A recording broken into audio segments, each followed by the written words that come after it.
Sometimes a single person really can change the world. Pele not only captured the planet's heart with his Midas touch, he made football the world's top spectator sport, acting as the graceful ambassador for the beautiful game. The king also put Brazil on the map. As a nation mourns, we'll ask about the black shoeshine boy from the favela who made a point, like the recently departed Queen Elizabeth, of staying out of his country's politics, both through dictatorship and democracy. We'll ask about the Pele years and the Lula years. When Brazil's left-wing president first came to power 20 years ago, it was billed as a coming of age for Brazil. But that was before a commodities boom went bust, corruption scandals, and the rise of the far right. On his first day back, on his first full day back in office, we'll be asking whether Brazil does second acts in politics and which of Lula or Pele, well, best defines their nation at the outset of a new term and a new year. Today in the France 24 debate, we're looking at Pele's Brazil and Lula's Brazil. And joining us from Rio de Janeiro, France 24 correspondent Tim Vickery. Thanks for being with us. Real pleasure. Looking forward to kicking the ball around metaphorically over the next few minutes. That's right. From Sao Paulo, Gabriela Pellegrino Suarez, professor of Latin American history at the University of Sao Paulo. Thank you for joining us. The invitation. From Lisbon, Ligia Maura Costa, professor at the FGV Business School. Nice to see you again. Nice to see you. And here in the studio, we're with filmmaker Felipe Galvão. How are things? Yes, thank you very much for inviting. Thank you for joining us. Thanks as well to Frederico Lira, academic member of the Outro Brasil activist group. Thanks for inviting me. Thanks for being here. The France 24 debate, where you can join the conversation you have on Facebook and Twitter, hashtag F24debate. Yeah, the wake is before Tuesday's funeral. All eyes on Santos and the Vila Belmiro Stadium, Pele's longtime field of dreams south of Sao Paulo. Leo McGuinn has more. The Brazilian city of Três Corações is most famous for one thing. It's the birthplace of Edson Arantes do Nascimento, better known as Pele. Everywhere you go in the town, there are reminders of the late footballing icon. There is even a recreation of the room he grew up in as a child. Many fans have travelled for hundreds of miles in order to pay tribute to the three-time World Cup winner. It's a way for us to come here and get closer to Pele, coming to the house where he was born and bringing some of our art. Pele still has family in the area. His cousin lives in the city. And for him, the loss is felt keenly by the whole country, not just his family. We get emotional and sad with a loss like this. Such a great loss, not only for our family, but for the whole of Brazil. After his death on Thursday, a mass in honor of Pele was held in this church, the same church that he was baptized in over 80 years ago, as was his mother before him. For those who live and work in the city, Pele is much more than just a footballer. He is a symbol of hope. For us, Pele represents the struggle of the black, poor man. He came from a situation of simplicity and humility and conquered a lot. So Pele is, especially for boys, young people, a role model. Gabriela Pellegrino Suarez, what does this moment mean to you? Well, I was personally born soon after the third time Brazil won the World Cup. So I was brought up hearing all the time and everywhere about Pelé and his mastership in playing football, really unique, really an exceptional player. And on the same time, as a historian, I see that his biography fits in a moment of the Brazilian history where national identity was being cultivated by governments since Getúlio Vargas in the 1930s, and then again when he went back to presidency in the 1950s, and then Juscelino Kubitschek, then João Goulart, the military coup took place in 1964, and again, national identity was a big issue. And Pelé, of course, became a natural and a powerful symbol of this national identity that in the political environment, everyone was giving a lot of attention. So I believe Pelé, with his talent, he took a place that was possible also because of all this political environment, and also because of the broadcasting technologies that were developing throughout these years, and that gave his image present and accessible to so many people throughout the world. So all that has to do with the importance that Pelé, in a fair way, I would say, of course, achieved throughout his life. Yeah, he and Tim Vickery, when Pele first burst onto the scene at the 1958 World Cup, where France finished third. In this country, football was the number 3 sport behind cycling and boxing. That all changed, can we say, with one man? More than anyone else, yeah. Think of this as a 9-year-old child watching his father crying, listening to the radio as Brazil lose the final of the 1950 World Cup to Uruguay when Brazil are playing in white. Think of the world 20 years later on. Brazil, by now the yellow shirt is an icon. Brazil win the World Cup for the 3rd time. Pele wins the World Cup for the 3rd time. In front now, it's not the radio, it's a global TV audience. And those images glistening in the Mexican midday sun have an ethereal, otherworldly quality. Many people at the time compared this to the moon landings a few months earlier. And it seemed like a summit of human achievement, the moon landings and the way that Brazil won the 1970 World Cup. So the World Cup, more than anything else, I think it's the house that Pele built, and it's the house that Brazil kept on winning. They won it 3 times. They won it in style. They won it in style with a smile on their face. So Pele's legacy in sporting terms is huge. In wider social terms, remember, he is born 52 years, just 52 years after Brazil abolishes slavery. And here he leaves the field as the undisputed king of the global game. Undisputed king of the global game. Felipe Galvão, you're born after he played. Yeah, I was born in 81. What does he mean to you? A larger-than-life narrative. It's an inspiring story of a poor Brazilian that had the opportunity to affirm his personality, and I think that became an example for all the popular background people in Brazil. Pelé is not about soccer, is not about image, is about identity of Brazilian people. I think that is one of our major personalities that inspire people until today. And even if I didn't see him play, I saw everybody talked about Pelé. For me, he was the major player in the world. He was shoeshine boy, and he became the king of football, the king of soccer. So it's a larger-than-life story for me, and it's very difficult as a filmmaker to film this, to film a larger-than-life story, something so great, something so amazing that how can I tell this story better than it happened? Yeah, he famously quipped at the Oscars ceremony that during his career he scored 2 bicycle kicks, but in the movie Victory, John Huston made him score 3 of them. So it's true that it's difficult to convey in mere pictures.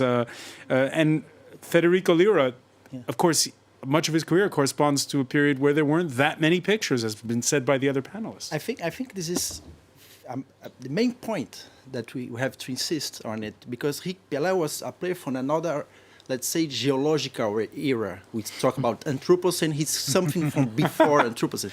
But this is a very serious point. Why? Because it is true that everybody knows his image, but we know his photograph. But we don't have all his goals, all his actions. We don't have the movies of it. So many of his most important goals, maybe some of his most beautiful goals, we only have the description. So we have to imagine it. And this is very important. I heard...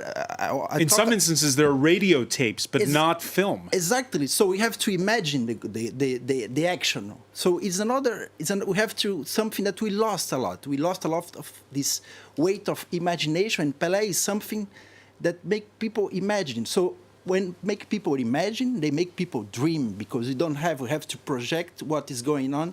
And then I heard about I have a lot of talk with my grandfather. He's 99 years old now, and he saw Pelé 2 times. But we come from Northeast, so Pelé didn't come so many to Recife, but he followed Pelé careers, reading newspaper, and here in the match. On the radio and sometimes in the cinema, etc. So he was sure since the beginning that it was the greatest player. But how he was sure of it? By something like the storytelling that these radio people, that people in the streets, that people were telling stories of the match, by the match. So it's something that goes beyond. Or when we saw the goals of the player today nowadays, we have like thousands or tens of camera, all the angles, we can see many details, and it wasn't possible. And even without all this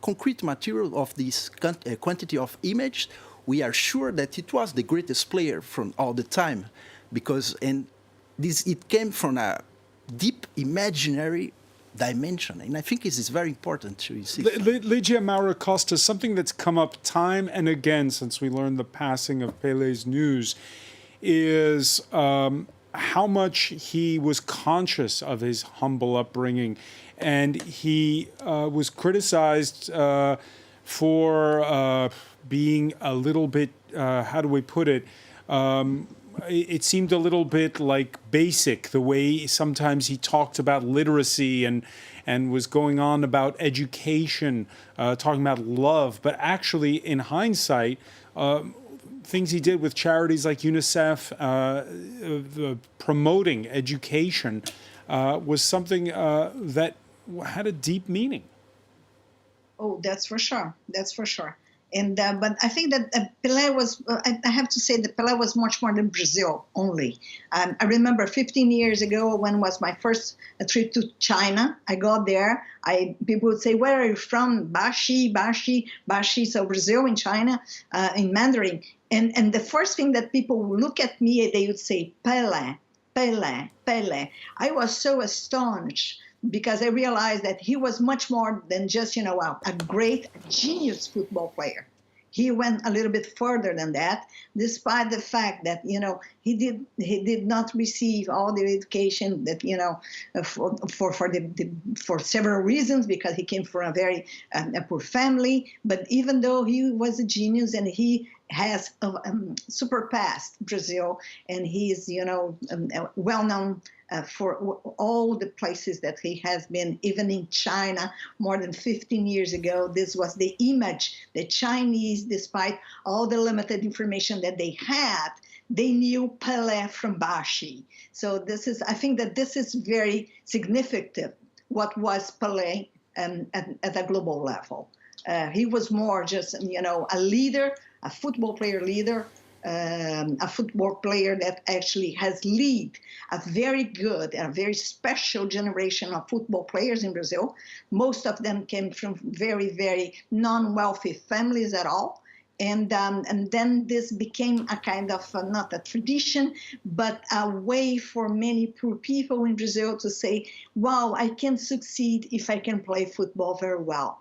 And this is also the kind of hope for Brazilians that, to see and to be proud of people that, can succeed, even coming from very low income population sectors of the country. Gabriela Pellegrino Soares, an ambassador for his sport, an ambassador for his nation. And there was criticism, people today saying, well, why didn't he speak out more against the dictatorship? Well, Pelé has always been a discreet person, not that he would comment on politics all the time. But for example, he was there for the moment of the movement we call Direta Já, which represented, after all, the end of dictatorship and the transition to democracy. He then was there and took part in the public manifestations that would support the return of democratic elections. And he was also a minister for the government of Fernando Henrique Cardoso, which was a progressist government that represented some of the political strengths that had gathered together to fight dictatorship. So I believe he was there in very decisive moments of our history. On the other time, we cannot expect a total consciousness of political issues that are going on from one that is just living its own time and responding to very immediate demands that he receives. It's true that the World Cup of 1970 was especially a problem because it was used by the military government as a propaganda, and Pelé did not take the moment to speak against it. But I don't think we should always expect a certain behavior from these people that, after all, had a very coherent biography, and that in certain moments made clear on which side they were. So I believe these are some expectations that should not be playing against the image of Pelé, because he was certainly not a collaborator of dictatorship and of some strong political traditions in Brazil that, for example, have to do with social inequality or racial inequality. On the contrary, in several moments, he took the chance to express himself in favor of changes that would make of Brazil a more fair nation.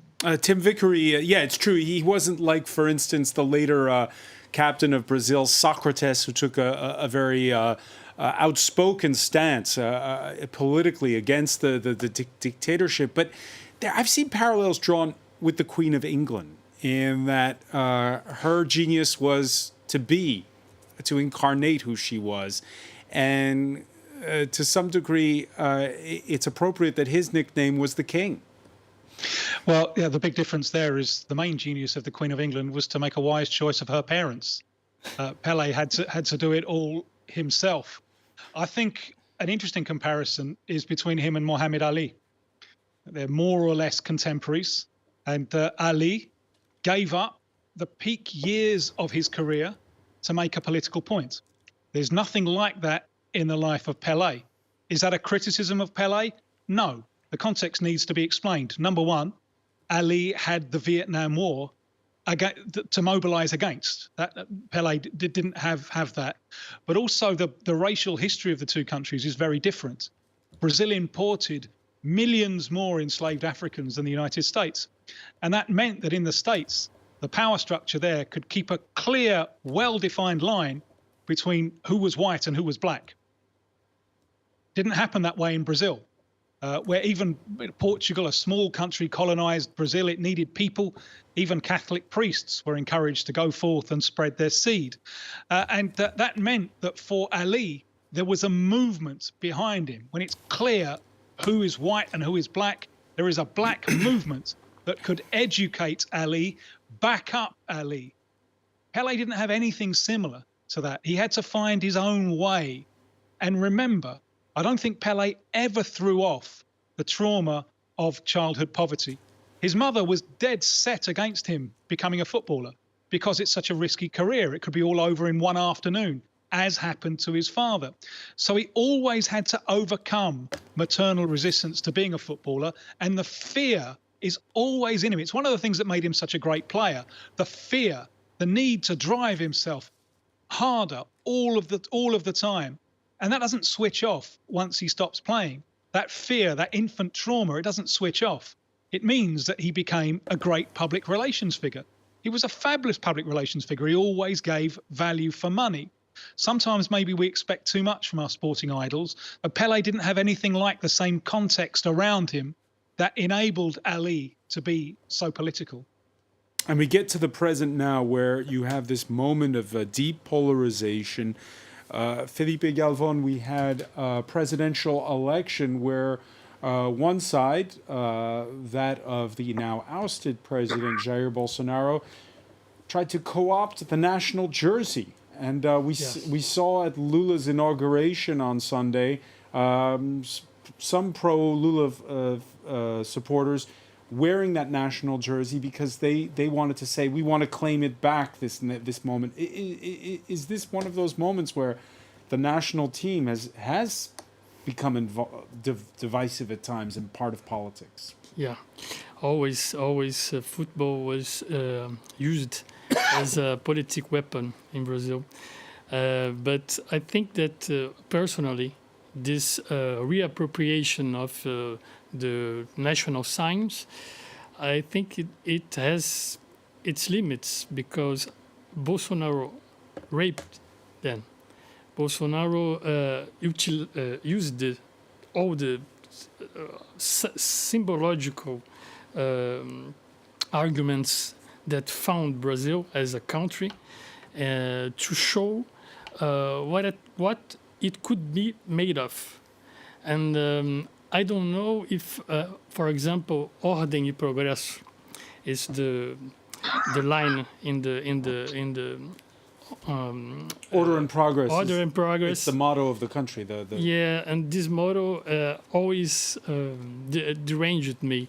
And I think that Bolsonaro showed why. Disorder and this So progress. you're saying wearing the Seleção's jersy It's at a mistake rallies for me. Yeah.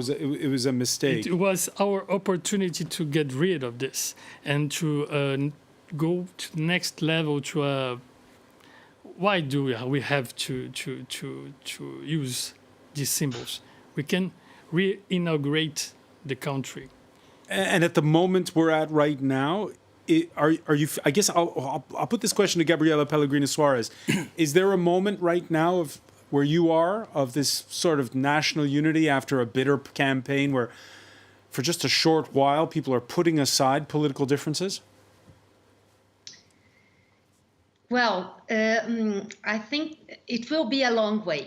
I think it will be a long way because indeed polarization was huge in the But even right now within this sort of 24 to 48 hour period, but with the long lines we're seeing at the wake at Santos's football ground, there isn't this moment. It's not a moment of coming together for all Brazilians. Oh, okay. Yes, I believe it is indeed. Football is a very strong symbol that helps people to overcome differences and to feel like part of a whole, of a community. On the other hand, we have seen in Brazil in these past years uses of football in political senses, re-strengthening differences. For example, presidents that would be present at a game to watch it and that would be applauded, or on the contrary, that would listen to all kind of ugly words because they were there, and then the other watchers would took the chance to express their feelings. So I think there are certain limits in all that. On the other hand, it is also a moment where national identities, of course, they are still important, but it is a moment where society tries to show how national identities did also hide struggles, tensions, and that we should not just accept national identities as something that solves all problems, all inequalities. I believe this is a moment where this consciousness is very alive in Brazil. And in this sense, football will not maybe be the way by which all this can be forgotten. But of course, the joy it brings, the energy it brings, a moment of a good play, of good players really giving their body and souls to make the best they can. All this does have a very important social role, and I think this will go on. But it is true in terms of how people relate to national identity and to national icons like Pelé has been. This has changed a lot, and I would say people are more resistant to just accept the whole packet, and they try to see, well, but how does this person behave? What are his or her political positions? And maybe this is more, people are more alert to this dimension, even when they love and they really dive into a good football match. Yeah, the people are more acutely aware of it, you're saying, than before. The death of a king for the ascension of a president is how Le Monde's correspondent wrote. Watching the inauguration on Sunday in the capital, Brasilia, a New Year's inauguration where 77-year-old Luiz Inácio Lula da Silva, well, he showed emotion returning to the highest office in Brazil. Entire families sleeping outside, facing the cold, the rain and the fear. Children selling candy or begging, when they should be at school, living out the childhood to which they are entitled. Unemployed workers displaying cardboard signs at the traffic lights with the phrase that embarrasses all of us. Please help me.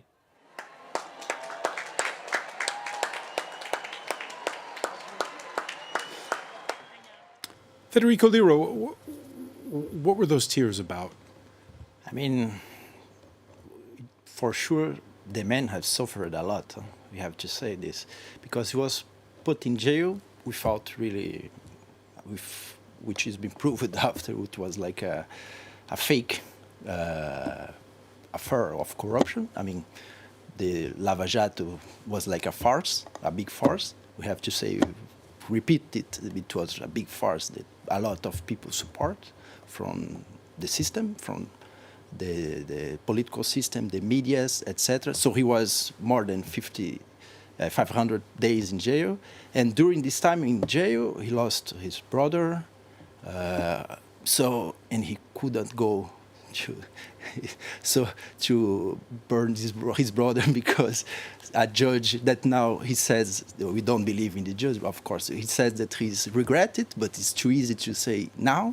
I mean, so there's a lot of suffering after, but also I think because he knows that now it becomes the really hard work, much more harder than the work. He's elected, and we could talk about Operation Lava Jato and the corruption scandals of the past. Unfortunately, we're short on time. But he's elected president. Yeah. But he doesn't have a majority in Congress. So Brazilians are not looking at him with rose-tinted glasses. Yeah, I think yesterday also in Datafolha from Folha de São Paulo, there was an important poll that came out. Only 51% of Brazilians population, so the same percentage that vote for Lula, thinks that his government will be better than Bolsonaro. So only 51%.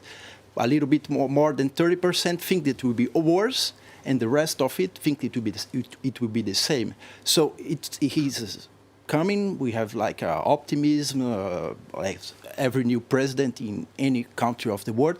But the struggle, the real problems, it only begins. And I think also he feels the depression because he's coming in a without majority in the Congress, it's true, but without a real majority in the society also. And many people that voted for him, there were like a lot of hope, a lot of expectations, and we know that a lot of hope and a lot of expectation, if something is not bring, the fall would be can be, and probably will be, because we know that we are in a crisis world with war, climate change acceleration. So it's very serious, and he knows it. He's not naive, like in saying French. Luigi Costa, it's not going to be radical change. Instead, it's going to be political compromise. He's already proven it with the fact that he's had to make a big tent cabinet, including ministers from the center and the center-right in his government. Is this going to be a different Lula? I hope so. Otherwise, he's not going to complete his mandate, or he's going to be impeached, or maybe, God's going to take him away, because he's old. I think that he's a very experimental politician. He's very smart. He understands that he did not win. Bolsonaro lost. This is the big difference. Bolsonaro did not get this message 4 years ago, because it was not Bolsonaro that has won the elections. Just the Labour Party has lost the election. So people were not voting for Lula, they were voting against Bolsonaro. And I think that Lula is smart enough to understand that and to see that he has to negotiate with the Congress, and he has to improve the economy. Brazil is very different from the Brazil that Lula took position in 2002 from an economic perspective. And if he insists on an old economic program that went to the recession during, his second term and the beginning of Dilma's term, probably he will not last forever, because there is no we're not unified in Brazil. I would love that we will be, but we're not. And if the economy does not go back again on track, the possibilities of his facing really huge challenges are going to be really... So let me ask you, Ligia, the question that viewers from around the world want to know, which is, can he... we've heard the positive noises from his incoming finance minister to the markets.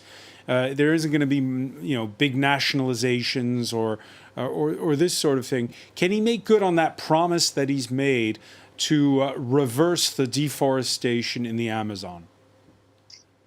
We have two different subjects, because deforestation is very simple. He just had to put back the people that have been taken away from the position that were there to control the Amazon forest. As simple as that. You're not talking about lobbying. Lobbying is even illegal in Brazil. You are just talking to let people do their job. This has not happened during the beginning of Bolsonaro's term.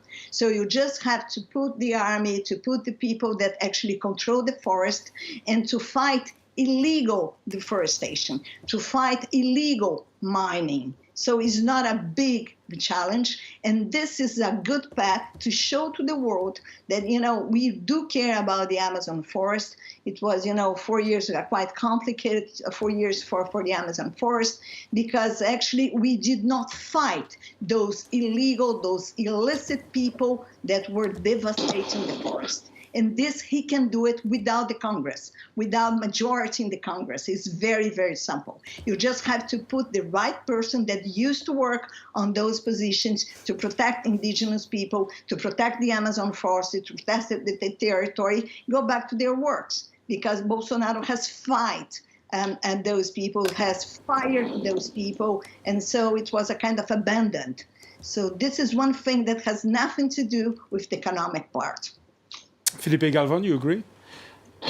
Not completely, but because I think that Bolsonaro exposed the model, the Brazilian model, the agro-exportation model, that Lula during the prosperous years didn't change. And now, with not having the majority, we have to remember that Bolsonaro had the majority. He didn't have the election. He was not elected president, but he had the majority. if he was elected. And he has to negotiate with this agribusiness lobby. Yeah, because he has, for instance, he's got a famed environmental activist, Marina Silva, as his new environment minister. Mm-hmm. But he also has, for how much as his time? agriculture minister, somebody who's a big soybean farmer. Yeah, so Lula, he does always that.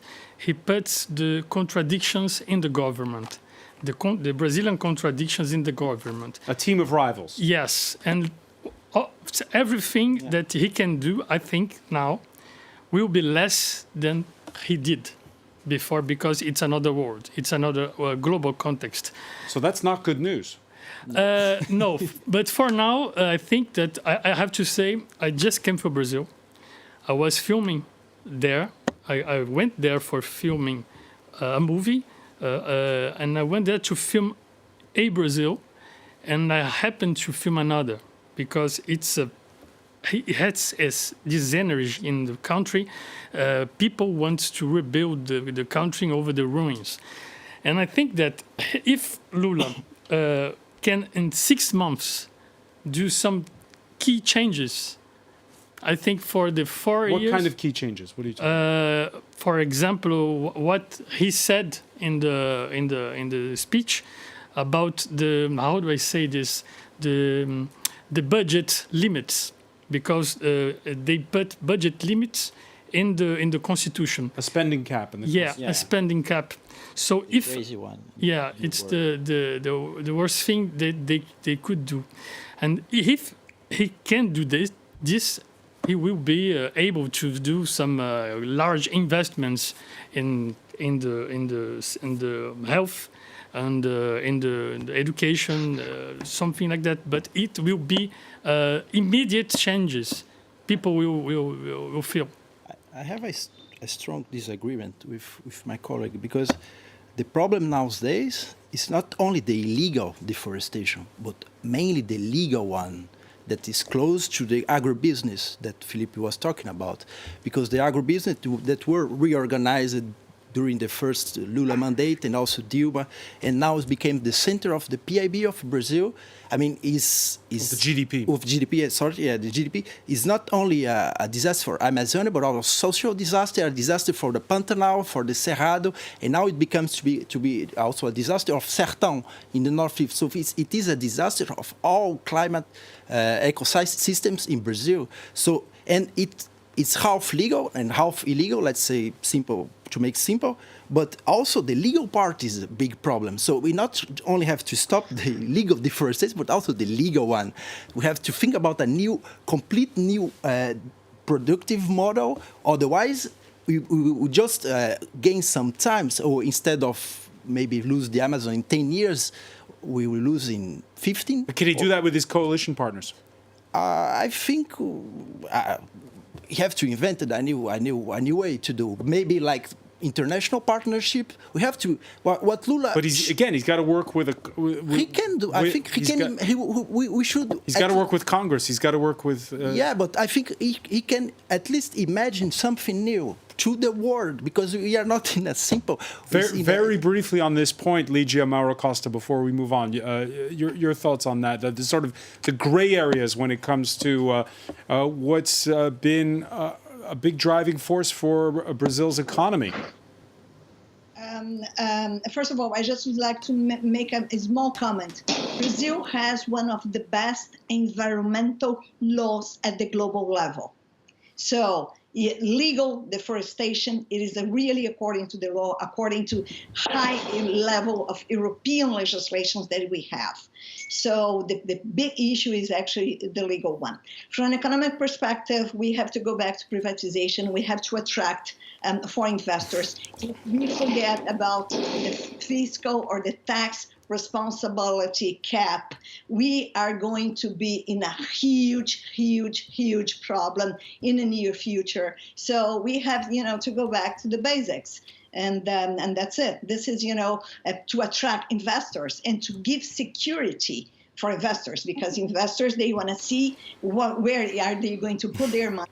and if they are going to have some return, because, there are no free lunches. I'm so sorry. And Brazil is not the Brazil from 2002. It's not the Brazil from the commodities. It's the Brazil that today is very poor, where you have a lot of people living on the streets in the city of São Paulo, a lot, really a lot. Things that we have never seen before. So really, we have to do changes, and we have to attract foreign investors at any price, with a lot of tax responsibility. All right, without breaking the bank, and so there are the difficulties of whether or not Lula can agree with his coalition partners in government and with Congress on how to move forward. And then, of course, there's the loser of that presidential election. He was spotted at a fast food establishment in Orlando, Florida.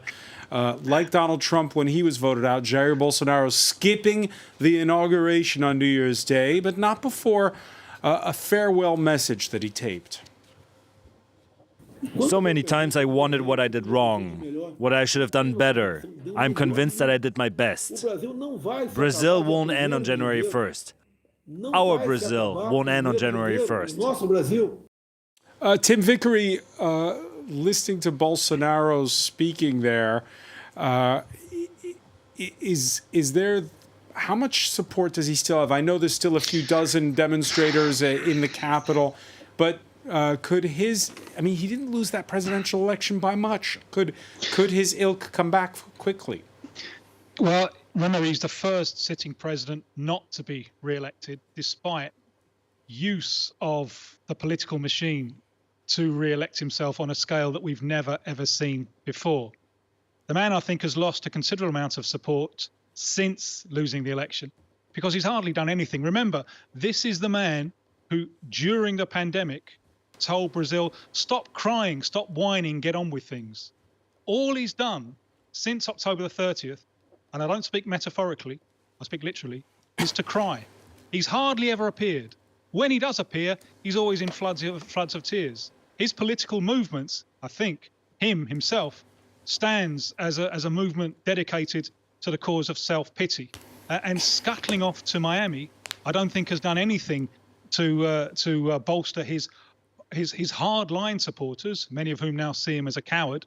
His own vice president stuck the stiletto into him in a pronouncement that he made towards the end of last week. And Bolsonaro, the reason I think that he scuttled away, using public resources to fly to Miami rather than performing the transition to the new president, and the transition of power is always the big test of democracy. The reason is that he's worried about legal consequences and he's worried about prison. So I think the future for Bolsonaro himself is bleak. The future for the far right, well, we'll have to see. What Bolsonaro doesn't have, this is the big difference from Donald Trump, obviously, is a big political party behind him who will back up the big lie arguments. Brazilian politics is much more fluid than that. We even saw on the night of the election that many of Bolsonaro's former allies were moving towards Lula, recognizing that the guard had changed. So that there is a fluidity and a flexibility to Brazilian politics, which makes it different from the United States. The far right haven't gone away. Agribusiness, it's interesting that we're talking about agribusiness, because that's now a huge player, and it clearly can't save Brazil. It just doesn't produce enough jobs. And the big task ahead of Lula now is including the urban masses in some kind of national project. There's an avenue, a big avenue coming out of Rio, the Avenida Brasil, used to be full of factories. It's now like Blade Runner. It's a nightmare zone. One economist describes it as the spine of a rotting corpse. And this, I think, is the big challenge of Lula. Can he find some way, in a context of deindustrialization, can he find some way to include the urban masses, to include the potential Pelés?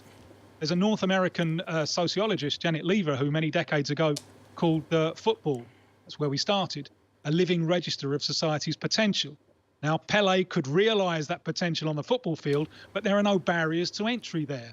For other Brazilians from a similar backgrounds, but not so gifted at football, where can they find a place in a modern economy? This, for me, is the big challenge that Brazil faces.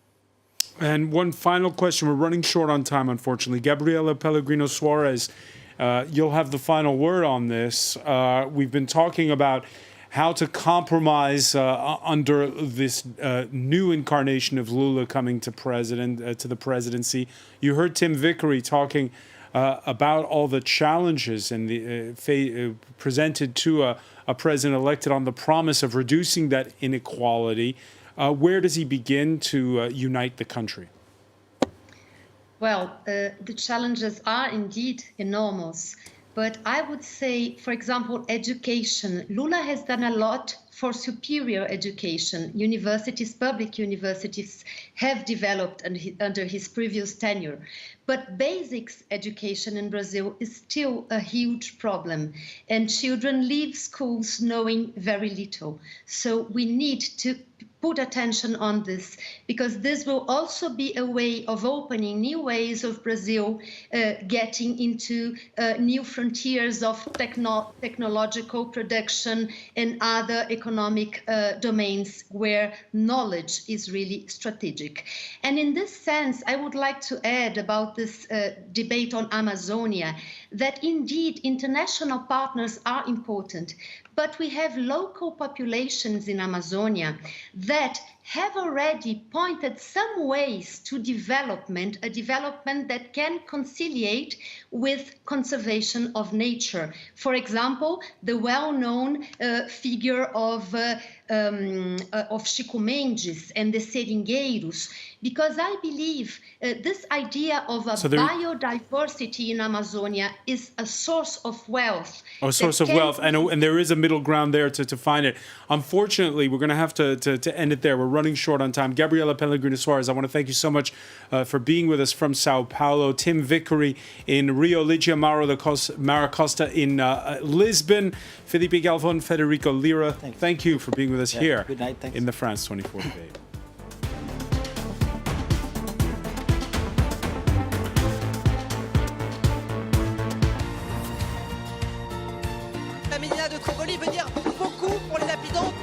Bienvenidos a las noticias de France 24. Thanks very much for joining us. أهلا بكم في ثقافة في عدد اليوم. Ravi de vous retrouver pour Afrique Hebdo. Au programme cette semaine. نسمع بين حين والآخر. This storm has hit New York City a lot. To be a president. 3, 2, 1. Madagascar fait face à une seconde vague meurtrière. Almost 99 million of you watch us every week. So thank you. شكرا. Gracias. Your confidence means a lot to us. Muchas gracias. شكراً على هذه الثقة. Thank you. Merci du fond de mon cœur.